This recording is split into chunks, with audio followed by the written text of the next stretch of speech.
What's up, guys? It's me, Brian. Welcome back to episode 4 of the How to Play Star Wars Age of Rebellion tutorial. I say Age of Rebellion because it's the core rule book and the beginner game that I have. However, this is for Edge of the Empire and Force and Destiny. So if you have any of those products, this is a tutorial walkthrough of how to play those RPGs by Fantasy Flight. This episode focuses on building a dice pool.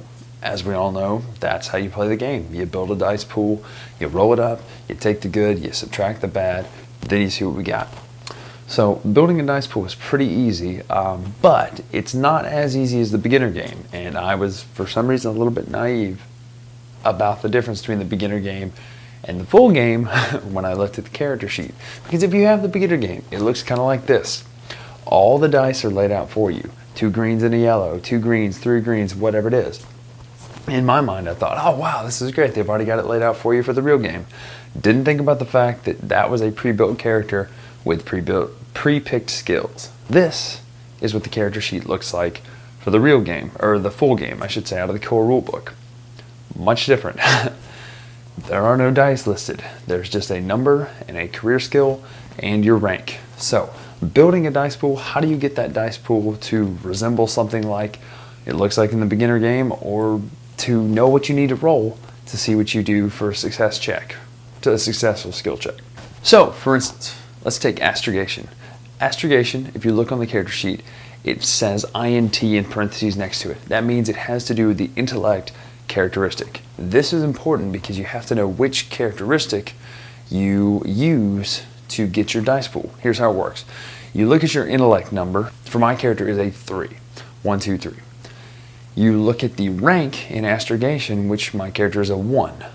You take the higher number of those two, and you use that many green dice. So that's 3 green dice for my astrogation check. You take the other number, the lower of the two, which in my case is the rank in astrogation, which is a 1, and you upgrade your green dice, one of them, to a yellow dice. So your finished dice pool will be this. It'll be 1 yellow dice, proficiency dice, and 2 ability dice. That is your dice pool.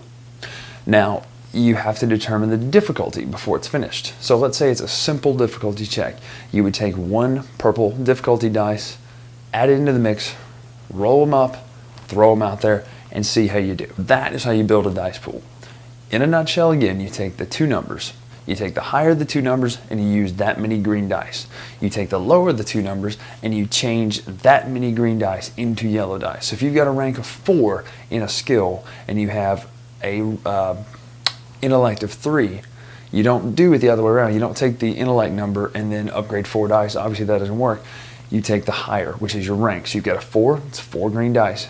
You have 3 intellect, you upgrade 3 of those to 3 proficiency dice. But that's how you build a dice pool. It's actually really easy to do, and it's fun to figure out how to use it. So the next video we're going to look at is combat, and looking through the phases of combat.